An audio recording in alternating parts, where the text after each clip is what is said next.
जय माता दी दोस्तों, आज मैं लेके आई हूँ षटतिला एकादशी की व्रत कथा। एक समय दालभ्य ऋषि ने पुलस्त्य ऋषि से पूछा कि हे महाराज, पृथ्वी लोक में मनुष्य ब्रह्मा इत्यादि महान पाप करते हैं, पराये धन की चोरी तथा दूसरों की उन्नति देख के ईर्ष्या करते हैं, साथ ही अनेक प्रकार के व्यसनों में फंसे रहते हैं, फिर भी उनको नरक प्राप्त नहीं होता है। इसका क्या कारण है? वे ना जाने कौन सा दान पुण्य करते हैं जिससे उनके पाप नष्ट हो जाते हैं। यह सब कृपा पूर्वक आप कहिए। पुलस्त्य ऋषि कहने लगे कि हे महाभाग, आपने मुझसे अत्यंत गंभीर प्रश्न पूछा है। इससे संसार के जीवों का अत्यंत भला होगा। इस भेद को ब्रह्मा, विष्णु, रुद्र तथा इंद्र आदि भी नहीं जानते, परंतु मैं आपको यह गुप्त तथ्य अवश्य बताऊंगा। उन्होंने कहा कि माघ मास लगते ही मनुष्य को स्नान आदि करके शुद्ध रहना चाहिए। इंद्रियों को वश में कर काम, क्रोध, लोभ, मोह, अहंकार, ईर्ष्या तथा देश आदि का त्याग कर भगवान का स्मरण करना चाहिए। पुष्य नक्षत्र में गोबर, कपास, तिल मिला के उनके कंडे बनाना चाहिए। उन कंडों से 108 बार हवन करना चाहिए। उस दिन मूल नक्षत्र हो और एकादशी तिथि हो। अच्छे पुण्य देने वाले नियमों को ग्रहण करें। स्नान आदि नित्य क्रिया से निवृत्त होकर सब देवताओं ने देव श्री भगवान का पूजन करें और एकादशी व्रत करें। रात्रि को जागरण करना चाहिए। उसके दूसरे दिन धूप, दीप, नैवेद्य आदि से भगवान का पूजन करके खिचड़ी का भोग लगाना चाहिए। तत्पश्चात पेठा, नारियल, सीताफल या सुपारी का अग्र दे के स्तुति करनी चाहिए। हे भगवान, आप तीनों को शरण देने वाले, इस संसार सागर में फंसे हुए का उद्धार करने वाले, हे विष्णु भगवान, हे विश्वभावर, हे सुब्रमण्यम, हे पूर्वजे, हे जगतपते, आप लक्ष्मी जी सहित इस तुच्छ अग्र को ग्रहण करें। इसके पश्चात जल से भरा हुआ को घड़ा ब्राह्मण को दान करें तथा ब्राह्मण को श्यामा गौ और तिल पात्र देना भी उत्तम माना जाता है। तिल स्नान और भोजन दोनों ही श्रेष्ठ है। इस प्रकार जो मनुष्य जितने तिलों का दान करता है उतने ही 1000 वर्ष स्वर्ग में वास करता है।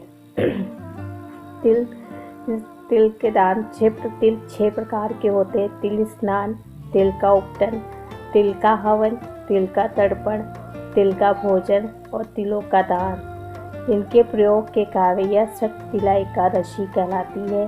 इस व्रत के करने से अनेक प्रकार के पाप नष्ट हो जाते हैं। इतना कह के पुलस्त्य ऋषि कहने लगे कि अब मैं तुमसे इस एकादशी की कथा कहता हूँ।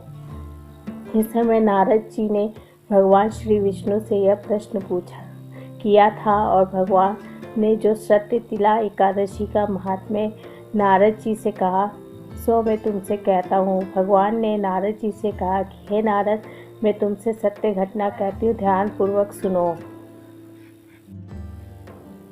प्राचीन काल में मृत्यु लोक में एक ब्राह्मणी रहती थी।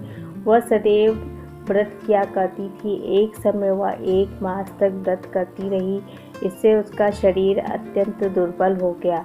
यद्यपि वह अत्यंत बुद्धिमान थी, तथापि उसने कभी देवताओं या ब्राह्मणों के निमित्त अन्न या धन का दान नहीं किया था।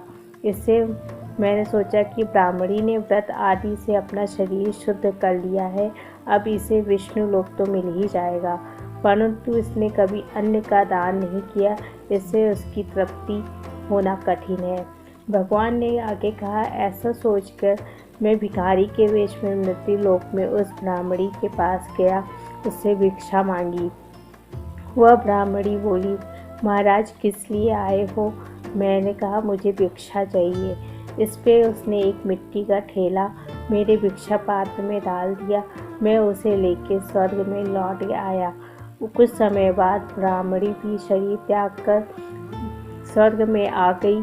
उस ब्राह्मणी को मिट्टी का दान करने स्वर्ग में सुंदर महल मिला, परंतु उसने अपने घर को अनादि सभी सामग्रियों से शून्य पाया। घबराकर वो मेरे पास आई और कहने लगी कि भगवान, मैंने अनेक दत्त आदि से आपकी पूजा की, परंतु फिर भी मेरा घर अनादि सब वस्तुओं से शून्य है। इसका क्या कारण है? इस पे मैंने कहा, पहले तुम अपने घर जाओ, देव स्त्रियाँ आएंगी तुम्हें देखने के लिए। पहले उनसे सठ तिला एकादशी का पुण्य और विधि सुन लो, तब द्वार खोलना। मेरे ऐसे वचन सुन के वो अपने घर गई। जब देव स्त्रियाँ आई और द्वार खोलने को कहा तो ब्राह्मणी बोली, आप मुझे देखने आई हैं तो सततिला एकादशी का महात्म्य मुझे कहो। उनमें से एक देव स्त्री कहने लगी, मैं कहती हूँ। जब ब्राह्मणी ने सततिला एकादशी का महात्म्य सुना तब द्वार खोल दिया।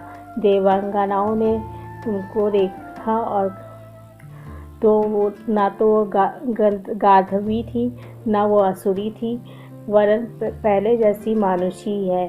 उस ब्राह्मणी ने उनके कथा अनुसार सततिला एकादशी का व्रत किया। इसके प्रभाव से वह सुंदर और रूपवती हो गई तथा उसका घर अन्नादि समस्त सामग्रियों से भर गया। अतः मनुष्यों को मूर्खता त्याग कर सततिला एकादशी का व्रत और लोभ न करके तिलादि का दान करना चाहिए। इससे दुर्भाग्य, दरिद्रता तथा अनेक प्रकार के कष्ट दूर होकर मोक्ष की प्राप्ति होती है। दोस्तों, यह है सततिला एकादशी की व्रत कथा। अब मैं आपको अगले वीडियो में नए त्यौहार के सारे विधि विधान देख के आऊँ।